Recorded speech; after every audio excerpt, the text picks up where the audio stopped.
Julle hoef nie op te hou klets net omdat die dominee nou die mikrofoon het nie. Gaan aan, dis heerlik. Ek wil sê bibberende blou blaasies. Ek dink ons het nou ons koudste deel van die winter bereik, maar dan stuur my pa foto's van hulle termometers. Dan sê ek dankie liewe Here dat ons in hierdie deel van die land bly. Winter in Durban se 19 is nie 'n scratch teen Gauteng en Vrystaat se -5 nie. So mag jy vanoggend warm word in God se teenwoordigheid en met sy liefde. Mag jy beleef dat hy jou nie net kom warm maak fisies, kom warm broei nie, maar dat hy vanoggend iets binne jou sal kom aansteek, kom aanvuur vir die week wat voorlê. 'n Paar familienuus sake. Oom Henny, ons is bly om oom vanoggend hier te sien. Al is dit net die helfte. En ons weet dat Tannie Poppie by die huis is en sy aansterk en ons is dankbaar daarvoor. En sy het vir my gister gesê sy luister vanmiddag as Marnus die boodskap uitstuur. So goeiemôre Tannie Poppie. Ons mis jou, hoor. En dan vir almal van julle wat by die huis inskakel deur YouTube of Facebook, waar ook al jy dit raak lees, jy is net so welkom in vanoggend se erediens. En stuur 'n bietjie 'n boodskap dat ons hoor hoe dit met jou ook gaan, dat ek familienuus van jou ook met die familie hier kan deel. Dan oom Neville is by die huis, Gerda is ek reg, of nie by die huis nie, hy is by waar? Sterk hy aan, tot hy reg is om huis toe te gaan met versorging en so aan. Ek sien ons afbene is terug, semi-genees. Is daar ander, Tannie Molly is terug. Welkom Tannie, of moet ek sê, welcome. En het julle gesien wie kuier ook vanoggend hier? Kyk bietjie of julle kan spot wie is vanoggend hier so. Waai vir hulle Tannie. Sê môre. Ons is so bly Tannie is weer hier en al het Tannie in die hospitaal ook gekuier. Weet ons dat Tannie getuig van die Here se goedheid. So dankie dat Tannie vanoggend op hierdie koue weer hier by ons kom kuier. Is daar nog familie waarvan ons moet kennis neem? Die goeie, die minder lekker? OK. As jy nie kan dink aan iemand nie, maak ek dit jou huiswerk hierdie week. Gaan bietjie deur jou wijk se lys en kyk met wie jy lanklaas gepraat en ryk bietjie hierdie week uit. Sit hulle op jou gebedslysie vir die week en dra hulle op aan die Here. Dan het ek vir julle goeie nuus. Baie goeie nuus. Vir julle goeie nuus, vir my goeie nuus. Julle is vir 3 weke van my ontslae.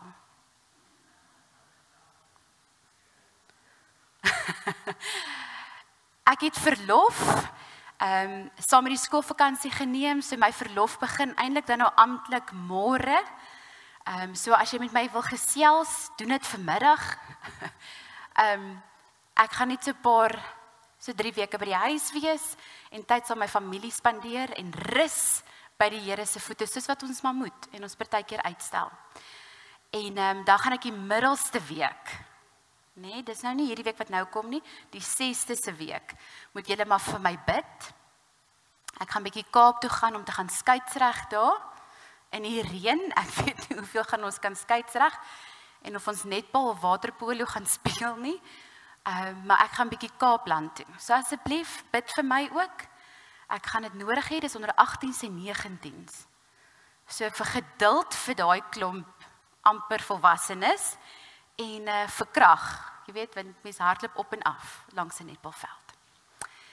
Maar die skakel sal uitgaan die eerste week of die eerste naweek van Julie. So hy sal reg wees om uit te gaan met al julle pragtige foto's en 'n paar ander goeders. Kom ons staan en maak die Here se naam groot en maak ons hart gereed om die Here se boodskap te ontvang.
ons is op die fase dat voor ons 'n fliek kyk, dan moet ons nou eers baie mooi bestudeer met watse waarskuwingstekens of etikette daardie fliek mee uitkom. My kinders is nou op 'n stadium wat hulle nou alles hoor en goed begin verstaan. So as daar 'n fliek uitkom, dan moet ons nou gaan kyk wat staan daar. Language violence. Is dit nou PG-13? Is dit nou 16? En dan begin my seun, pretend wat hy is, ons nou onderhandel. Jy weet, hy is nou amper 12 en is net 13 ouderdomsbeperking. As ons dit nou net kan toelaat, julle weet hoe gaan dit. Ek wens soms ons kan preke uitstuur met 'n waarskuwingsetiket. En sê, ek waarsku jou voor die preek. Dis nie 'n lekker preek nie. Vanoggend sou ek een vir jou uitgestuur het. Ek het gedink as 'n jong dominee in kweekskool naïef, dat ek nooit oor hierdie tema sal preek nie. Nee, hierdie is vir slim mense.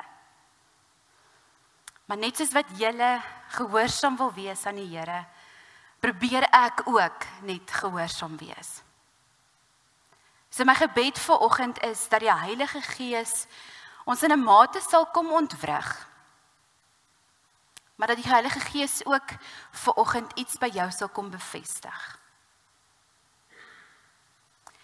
As foto vanoggend wil ek vir jou Psalm 61 voorlees, waar ons sommer met die deur in die huis val.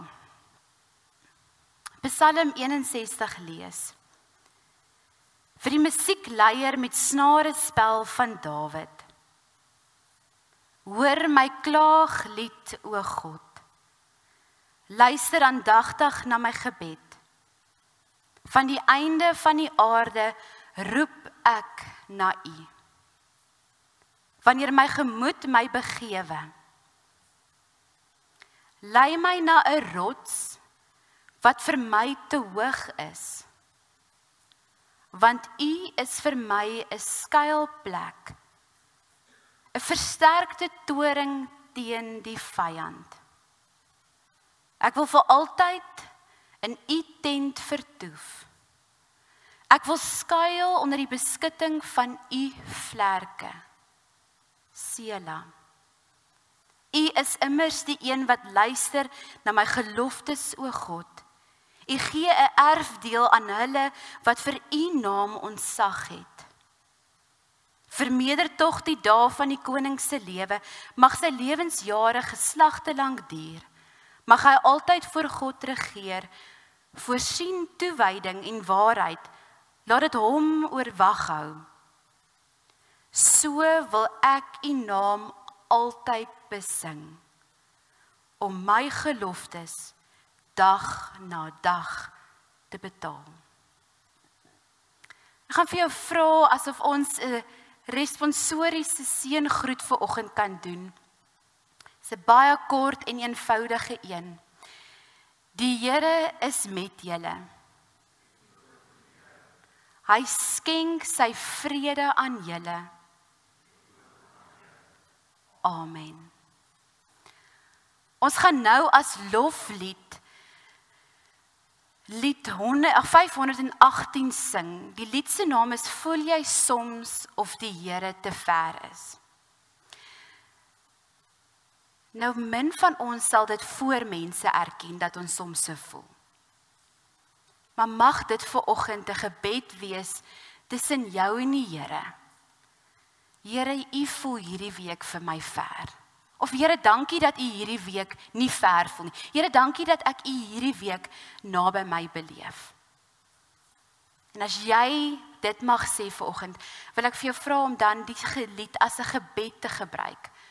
Om te bid vir die wat jy weet nou deur emosionele moeilike tyd gaan. Kom ons staan en dan sing ons saam.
besig met 'n reeks wat sê, laat my mense gaan.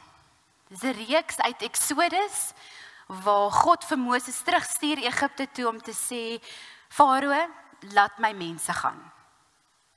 En dan gaan ons 'n bietjie deur hierdie verhaal saam lees en by 'n paar oomblikke stil staan. Nou vir oggend se tema is iets wat ek dink deur die eeue heen al deur baie filosowe en teoloë gevra en oordink is. En ek wil vir oggend geen aanspraak maak om 'n antwoord vir jou te gee nie. Maar ek wil vir jou vra om geduld te hê. Vanoggend gaan ek en jy saam van hoofstuk 5 af deurblaai tot by hoofstuk 14, as jy die woord van God saamgebring het vandag. Ek het teksgedeeltes opgesit en daar's 'n spesifieke rede hoekom ek dit so wil doen. Ek gaan die storie vir jou vertel soos wat ons aangaan, maar dan is daar sekere teksgedeeltes wat ek vir jou wil lees. So hou asseblief jou geduld vas. Ek gaan by die punt uitkom, ek beloof, voor middagete.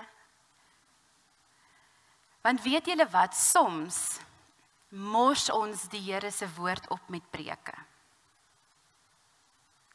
Soms is dit net nodig om te lees wat God vir ons sê. So as jy die woord oop het, kom ons bid saam en vra die Heilige Gees vir leiding. Here, vanoggend kom sê ons, soms voel dit of U vir ons ver is. En soms voel dit, Here, asof ons teen die dak vasbid. En soms voel dit, Here, asof U op mute is. En soms voel dit, Here, asof U van ons vergeet het.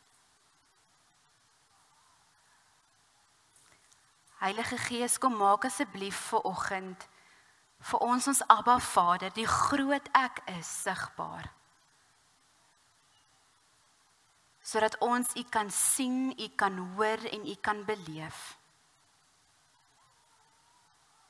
Here, dankie dat U beloof dat as ons na U nader, sal U ook tot ons nader. Heilige Gees, maak hierdie storie vanoggend vir ons lewend. Ons luister, Here, want ons weet, U gaan met ons praat. Amen. Hoofstuk 5 begin net nadat Moses by die brandende bos gestaan het en die Here vir hom gesê het, Moses, ek stuur jou. En Moses dan daar 5 redes uitdink oor hoekom hy nie moet gaan nie. En dan eventueel sê God vir Moses, okay, daar's Aaron, gaan julle dan nou. En dan sê God in hoofstuk 5 vir Moses, gaan eers na die Israeliete toe. Gaan sê vir die Israeliete wat gaan gebeur. En Moses sê, Moses en Aaron gaan, hulle vertel vir die Israeliete wat gaan gebeur. Eintlik eers vir die Farao wat gaan gebeur. Dink jy dat die Farao luister? Inderdaad nie. Dan gaan hulle na die Israeliete toe en sê, so sê die Here julle God, die groot Ek is, sê die volgende. Hy sê, ek gaan julle red. Ek het julle gehoor, ek gaan julle red uit Egipte. Die tweede ding wat die Here vir julle wil sê is, hy gaan julle sy volk maak en julle gaan sy kinders wees. Hy gaan julle God wees. Dis 'n belofte wat al vir Abraham gemaak is, Moses kom herinner. En die derde ding wat God vir die Israeliete wil sê deur Moses is, hy gaan julle nie net uit Egipte uitlei en sê, skussie, dis nou klaar nie. Hy vat julle na 'n beter plek toe. Ons gaan na die beloofde land toe, 'n land van melk en honing. Die Here het 'n plan. Israeliete, luister na hom. Hoofstuk 6 vers 8 sê die volgende. Moses het dit toe net so vir die Israeliete gaan sê, maar hulle het nie na Moses geluister nie, omdat hulle neerslagtig was en hard moes werk. Daar's 'n rede daarvoor. Toe Moses die eerste keer na die Farao toe gaan en sê, die Here sê, laat my mense gaan, toe laat die Farao die Israeliete harder werk. Hy het hulle werk verdubbel. So nou kom Moses na die Israeliete toe, wat nou net meer werk vir hulle veroorsaak het, en sê, die Here gaan julle red. Hulle het nie geluister nie. God stuur Moses 'n tweede keer na die Farao toe, en sê vir die Farao die volgende, en dit lees ons in vers 1 tot 5 van hoofstuk 7. Die Here het egter vir Moses gesê, kyk, ek maak jou 'n God vir die Farao, en jou broer Aaron sal jou profeet wees. Jy moet alles sê wat ek jou beveel, en jou broer Aaron moet met die Farao praat, dat hy die Israeliete uit sy land laat gaan. Maar ek sal die Farao se hart verhard, en my tekens en wondertekens in Egipte land vermeerder.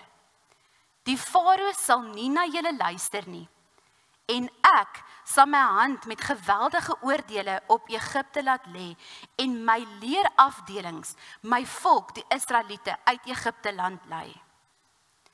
Die Egiptenare sal besef, dat ek die Here is, wanneer ek my hand oor Egipte uitstrek, en die Israeliete uit hulle midde lei. Dis die boodskap, wat Moses en Aaron vir die Farao gee. Die Here sê, laat ons trek of jy gaan weet, dis die Here wat met jou praat. En dan gooi Aaron sy staf, sy stok, op die vloer neer, op die grond neer, soos wat God vir hom gesê het, hy dit moet doen. En dan verander die stok mos in 'n slang. En roep die Farao sy waarsêers en sy towenaars en sê, kyk, dan gooi hulle stawwe op die vloer neer en dit word dan ook slange.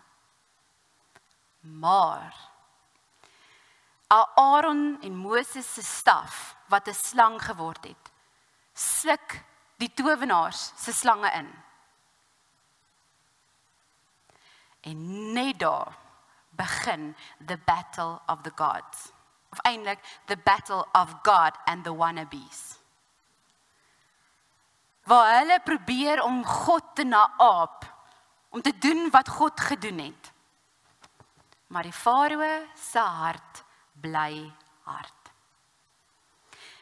Bietjie later in hoofstuk 7 lees ons die eerste waarskuwing van die eerste plaag. Vers 17 staan daar. So sê die Here, hieraan sal jy weet dat ek die Here is. Dis die tema, né? Hieraan sal jy weet dat ek die Here is. Kyk, ek gaan met die staf wat in my hand is op die water in die Nyl slaan, en dit sal in bloed verander. En die visse in die Nyl sal vrek, en die Nyl sal stink, sodat die Egiptenare nie meer water uit die Nyl kan drink nie. So dis die eerste plaag. Moses sê, laat die mense gaan, God sê, laat die mense gaan, anders bloed.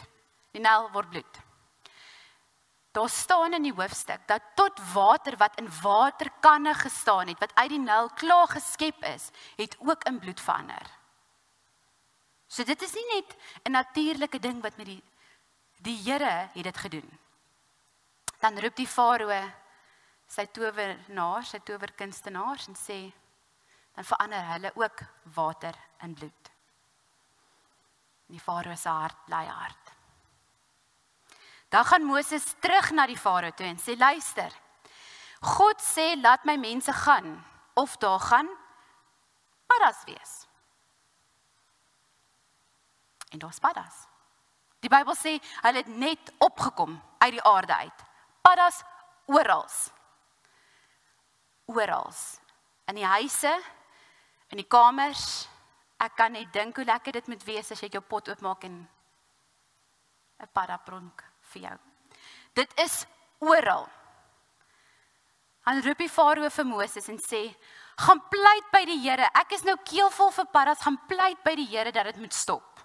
Dan vra Moses so ewe vir die Farao, wanneer wil jy hê moet dit stop? Dan sê Farao, môre. Ek sou gesê het nou, okay, môre. Dan gaan Moses na God toe en pleit vir die Farao, asseblief Here stop. Hy het sy les geleer, as die paddas weggaan, dan verhard die Farao se hart.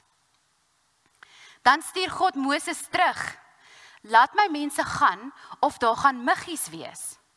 En die Bybel sê, dat al die stof in Egipte het muggies geword. In 'n stad, wat in die woestyn is, dat alle stof muggies word.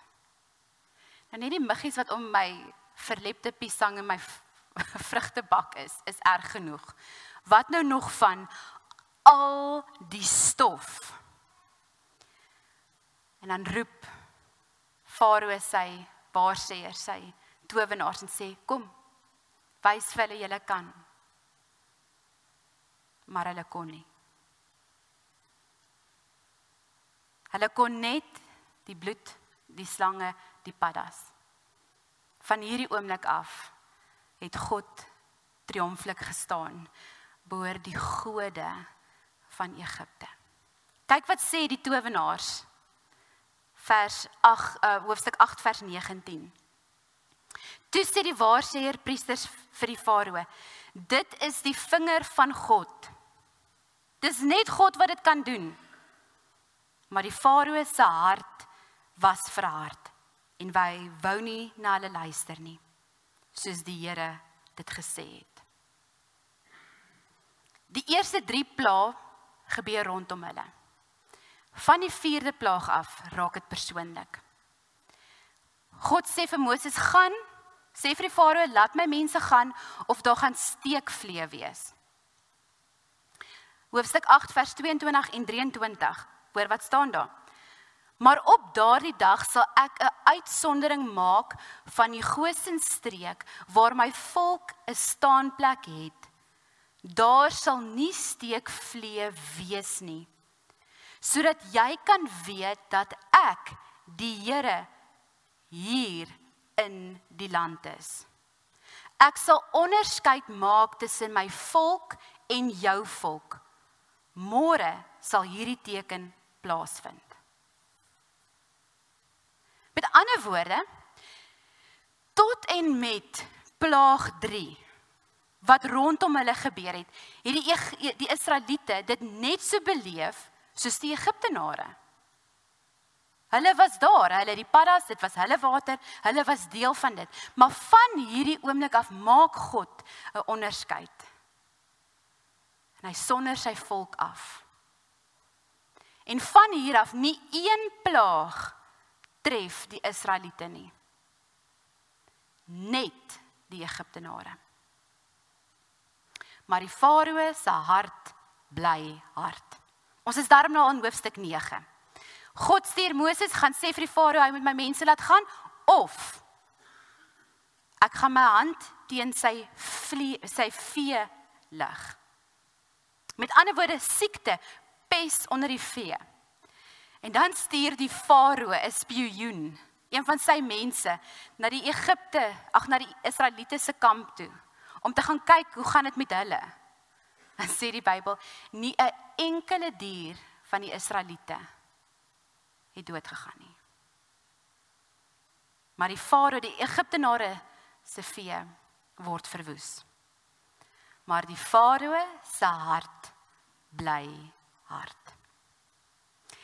Dan stuur God vir Moses, gaan sê vir die Farao, hy moet julle laat trek, laat my mense gaan, of ek gaan nie net aan jou vee raak nie, maar jy gaan swere op jou lyf hê.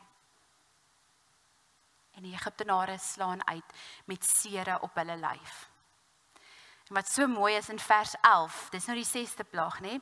In vers 11 staan daar, die waarsêers en towenaars wou nie eers voor Moses en Aaron verskyn nie. Is dit nie kosbaar nie? Hulle wat gedink het hulle kan die Here aanvat, moes in skaamte gaan sê, kyk wie is God. Maar die Farao se hart bly hard. Dan stuur God vir Moses, gaan sê vir die Farao, laat my mense gaan, want ek het tot nou toe teruggehou. Nou gaan ek eers my hand teen hulle lig. En dan gebeur die 7de plaag, die haal. En God sê vir Moses, gaan waarsku hulle. Gaan waarsku die mense dat hulle hulle werkers, hulle vee wat oorgebly het, van die lande moet afhaal, voordat hierdie plaag kom. Lees wat staan aan vers 20. Van die Farao se amptenare wat ontzag gehad het vir die woord van die Here, het hulle slawe en vee haastig na veiligheid gebring. Maar die wat nie die woord van die Here ter harte geneem het nie, het hulle slawe en vee in die veld agtergelaat.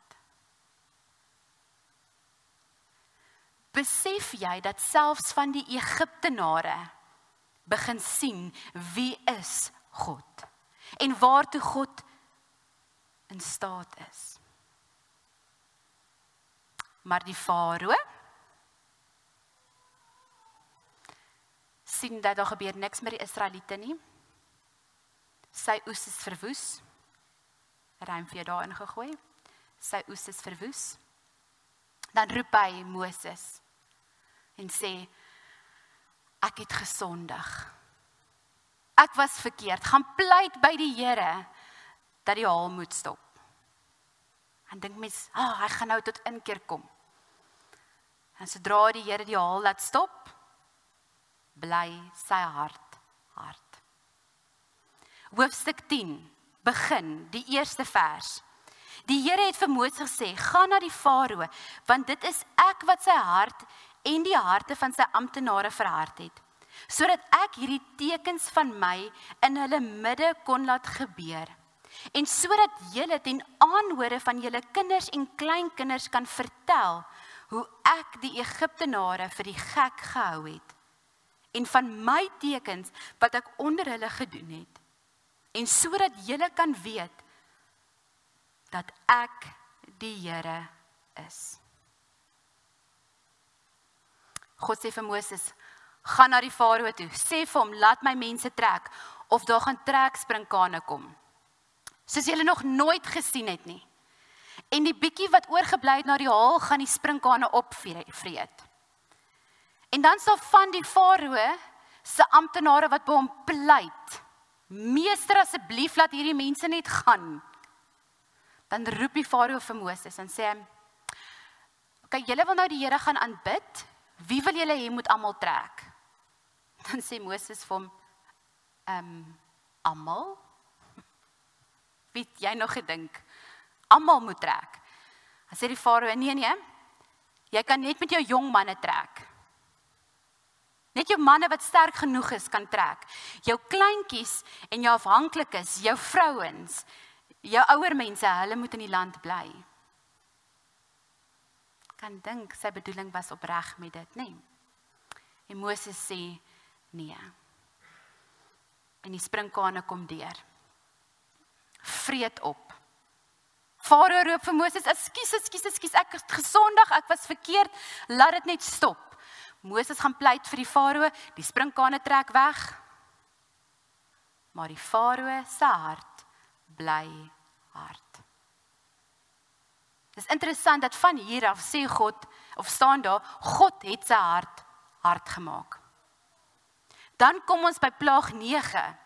God stuur vir Moses, gaan na die Farao toe, sê vir hulle, laat my mense gaan, of daar gaan 3 dae duisternis wees. En dan kom daar 3 dae van nag. Behalwe by die Israeliete. Skyn die son, mooi weer, by die kinders van die Here. Dan sê die Farao, goed, Moses kom.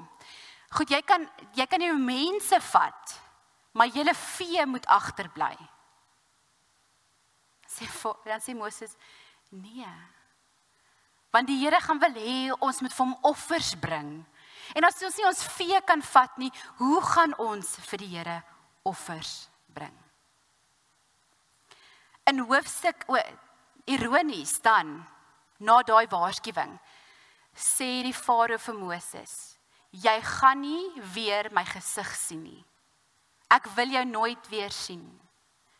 Die lewe is te kort. Die Farao sê vir Moses, jy gaan nie weer my gesig sien nie. En dis ironies, want die Farao het nie weer vir Moses gesien nie. Moses gaan terug, waarskuwing van die 10de plaag kom, die Farao se hart bly hard, hy luister nie. Maar die Israeliete in hoofstuk 12 maak voorbereiding vir die eerste Pasga ete. Die eerste Pasga fees wat ons vandag vier as die nagmaal. En hulle stel, en God sê eintlik vir hulle in hoofstuk 12, van nou af sal hierdie dag die eerste maand wees van julle kalender. Julle jaarlikse kalender begin nou in die tyd wat ek julle gered het. En hulle stel die Pasga in. Ons lees in hoofstuk 12 vers 24 en 27 die volgende. Kom hierdie saak na as 'n voorskrif wat vir altyd geld, vir jou en jou kinders. Wanneer julle in die land wat die Here aan julle gee, sal gee soos hy beloof het, moet julle hierdie gebruik nakom. Wanneer julle kinders julle vra, wat beteken hierdie gebruik vir julle, dan moet julle sê, dit is die Pasga offer vir die Here. Hy, wat by die huise van die Israeliete in Egipte verbygegaan het, toe hy die Egiptenare getref het. Ons huise gespaar, het hy egter gespaar. Die volk het toe gekniel en in aanbidding gebuig. En dan gebeur die ergste plaag. Die oudste kind, die oudste seun van die Egiptenare sterf. Maar nie by die Israeliete nie. Want die doodsengel het elke huis waar die bloed oor was, gemis. En dan sê die farao, gaan. Maak dat julle vinnig uit hierdie land uit wegkom.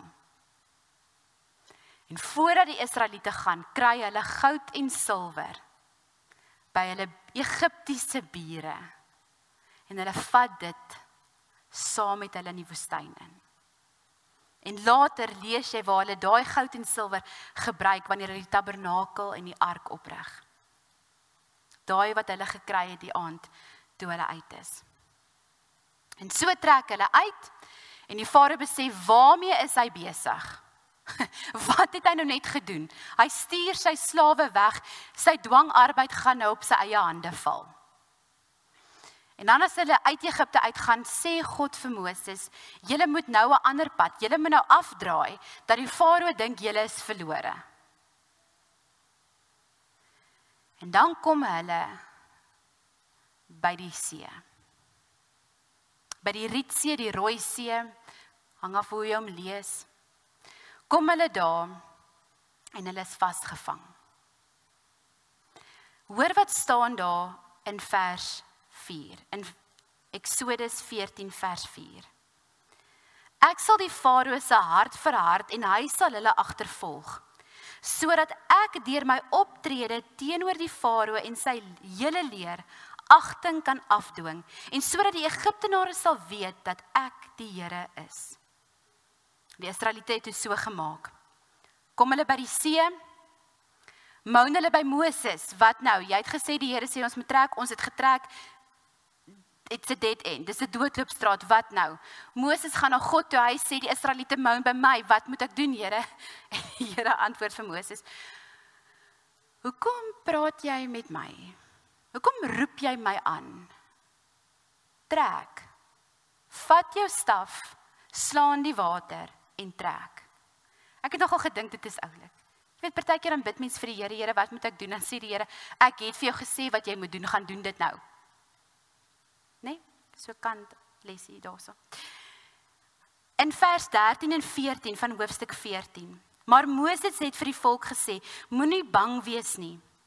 Staan stil en aanskou die verlossing van die Here wat hy vandag vir julle gaan bewerk.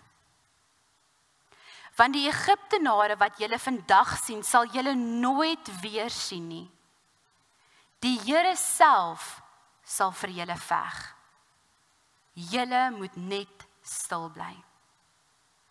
Vers 18 sê, die Egiptenare sal weet dat ek die Here is, wanneer ek agting afdwing deur my optrede teenoor die farao en sy strydwaans en bemanning. So wat gebeur? Die wolkkolom, vuurkolom, wat die storie wat ons ken, die see gaan oop, daai wolkkolom skuif agter die Israeliete in, om chaos te veroorsaak by die Egiptenare. Hulle weet nie waar's bo, onder, links of regs nie. Die Israeliete is besig om deur hierdie see op droë grond te stap. En nou is die Egiptenare agter hulle aan in hierdie selfde pad. Maar hulle strydwaan se wiele hak vas aan die klippe. Ouens, die Bybel sê dit. Die Bybel beskryf hoe die Egiptenare se strydwaan se wiele aan die klippe vashak. En hoe hierdie wolkkolom van die Here die Israeliete beskerm. En dan maak God die see toe. En dit is soos God gesê het, hulle het nooit weer daardie Egiptenare gesien nie. Hoofstuk 14 vers 31 sluit af met die volgende woorde. Toe Israel die magtige dade sien wat die Here teen Egipte gedoen het, het die volk vir die Here ontzag gehad en hulle vertroue in die Here en in sy dienskneg Moses gestel. Net tot daar vandag. Waar is God? Waar is God in sukkel, in lyding, in smart? Waar is God in 'n siekbed, hospitaalsale? Waar is God in huise, in kamers waar daar huisgeweld is? Waar is God in bomskuilings? En waar is God by oopgrafte? Is dit nie 'n vraag wat ons al vir onsself gevra het nie? 'n Vraag wat al deur baie slim mense probeer beantwoord is. Ek het hierdie week geluister en gelees om te probeer verstaan wat het die slim mense voor ons tyd daaroor gesê. En party van hulle probeer 'n antwoord forceer, dat dit moet sin maak. En ander probeer dit so gekompliseerd maak dat dit nie sin maak nie. Maar ek wil vanoggend begin, en dit is nie lank nie, moenie stres nie, om te sê soos Clive Nickel gesê het. I do not know. En daar's 2 redes hoekom ek so begin. Die eerste is, ek kan en ek wil nie namens God praat nie. Dis 'n vraag wat God moet antwoord. Kan antwoord. Sal antwoord. En die tweede rede is, ek dink ons doen 'n oneer aan God wanneer ons vinnige, maklike antwoordjies probeer sprinkel oor die seer van ander mense. En ek wil hoegenaamd glad nie iets wegvat van ander se belewenis in hulle smart en lyding met kits antwoordjies wat vir my maklik klink nie. Maar ek wil vir jou vra, mag ons eerder vanoggend net vir 'n oomblik in die ongemak van daardie vraag sit. Want dis nie 'n lekker, ek weet nie van jou nie, maar dis nie vir my 'n lekker vraag nie. Waarom het God toegelaat dat die Israeliete, sy volk, vir 430 jaar in slawerny sit? 430 jaar. Wat het hulle gedoen om dit te verdien?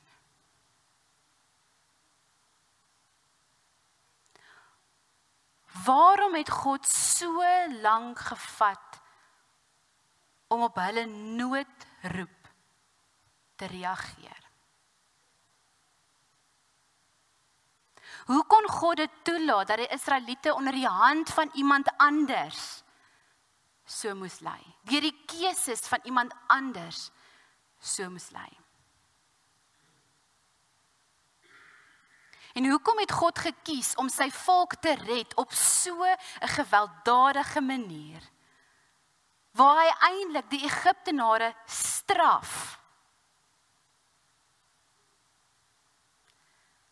Wat het hulle gedoen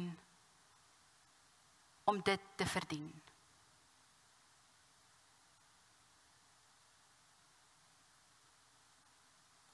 Ons is nie die eerstes nie. Daar's baie Bybelse karakters, mans en vrouens, wat hierdie vraag gevra het. Job, Prediker, Habakuk, meeste van die profete. Ek wil net vir jou 'n paar mense uit die laaste eeue wat iets daaroor gesê het, net uitlig. En jy kan met dit maak wat jy voel die Gees wil. Iraniërs in die 2de eeu het gesê dat ons almal gemaak is na die beeld van God, maar dit is net deur lyding dat ons soos God word.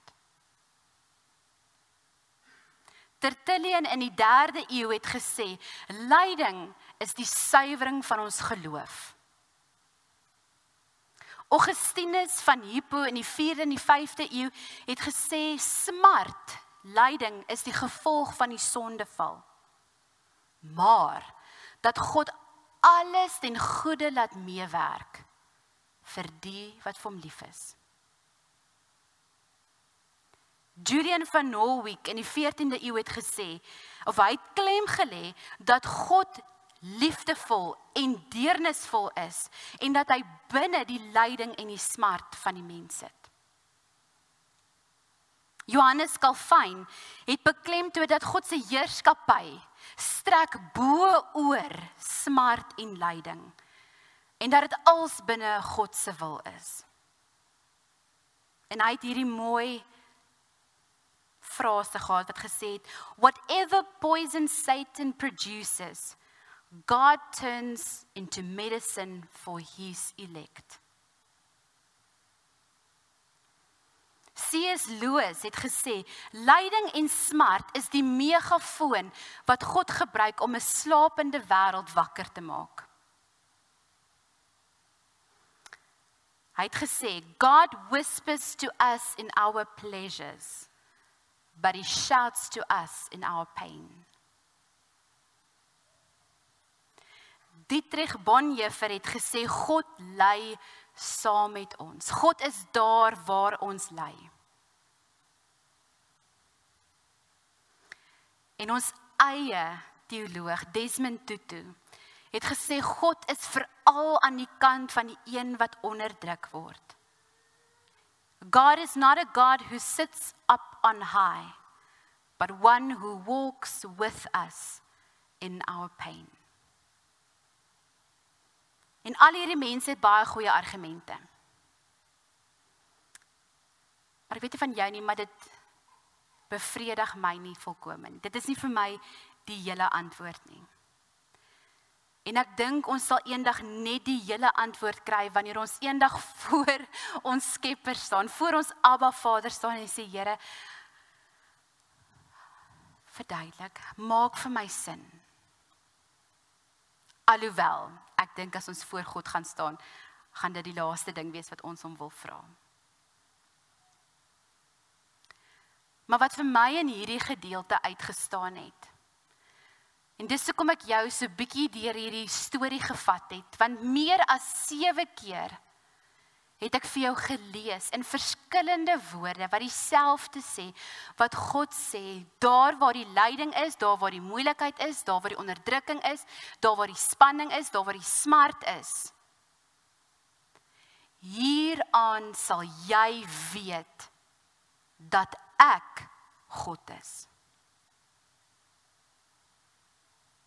Hoekom God dit toelaat?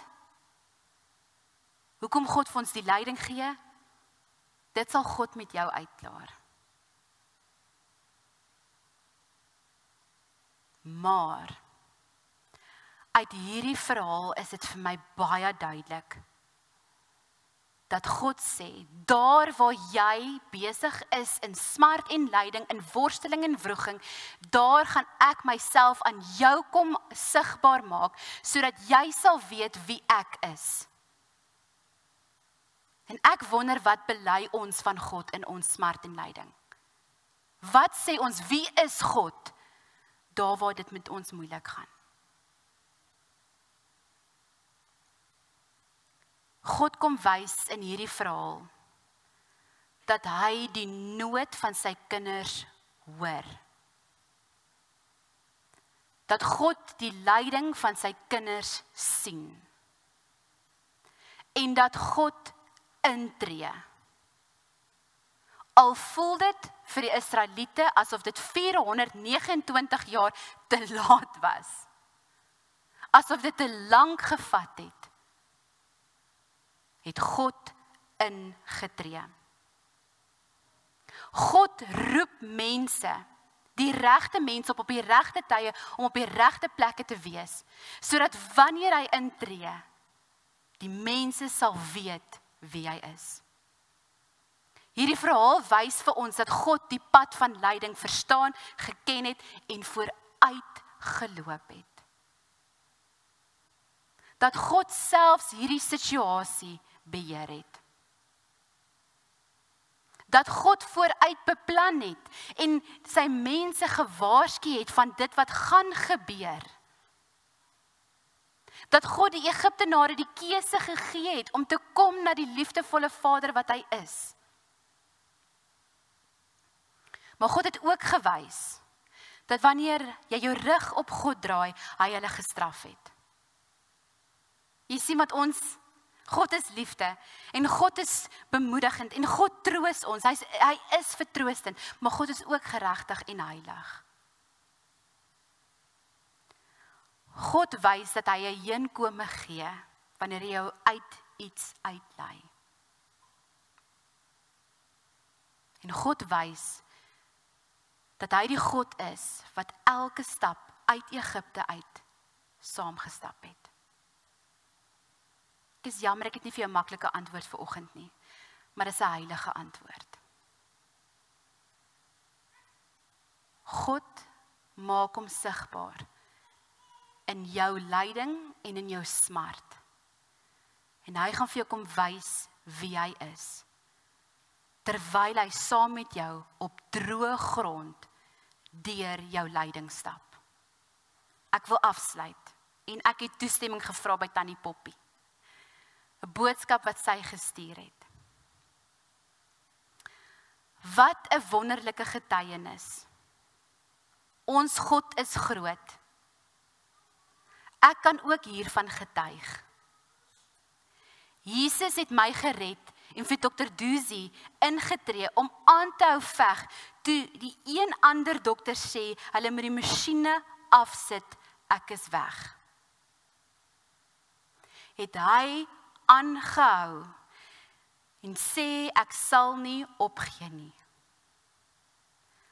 Aangehou met skokgolwe, eers na 18 keer wat hulle Tannie Poppie se hart teruggeskok het haar hart weer begin klop.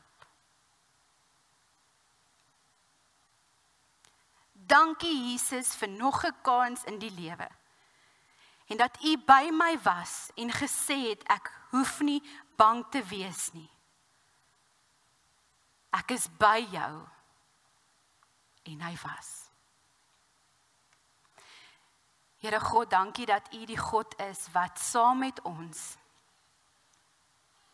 in die seerkry is. Dankie dat ons nie hoef te sê, u daag op in ons seerkry nie, want u is reeds daar. U is reeds in ons lyding.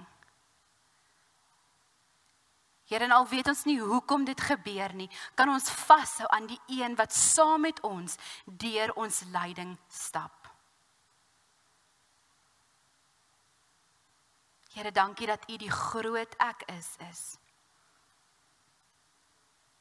Dankie Here dat u die een is wat genees en oplossings gee en vreugde bring en hoop bring. Dankie dat dit u is. Here, maar dankie dat u ook die Vader is wat met oop arms ons vasdruk teen u bors en sê ek is met jou. Dit is wie ek is. Ek is jou goeie Pa.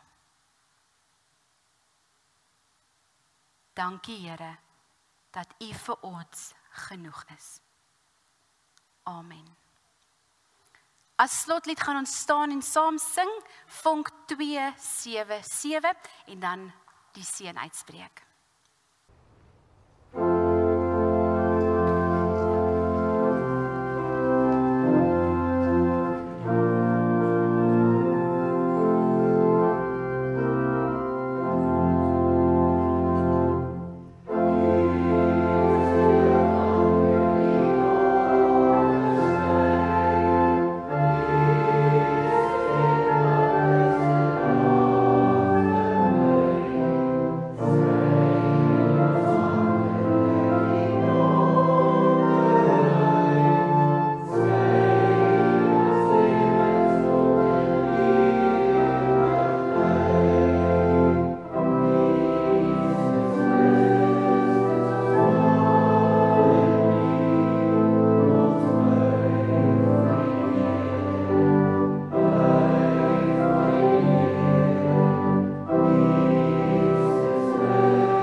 Die Here is hierdie week saam met ons en daarom stuur hy ons met sy seën. Mag die Here jou hierdie week seën en jou beskerm. Mag die Here sy aangesig oor jou laat skyn en jou genadig wees. Mag die Here sy aangesig na jou toe oplig en aan jou vrede gee. Amen.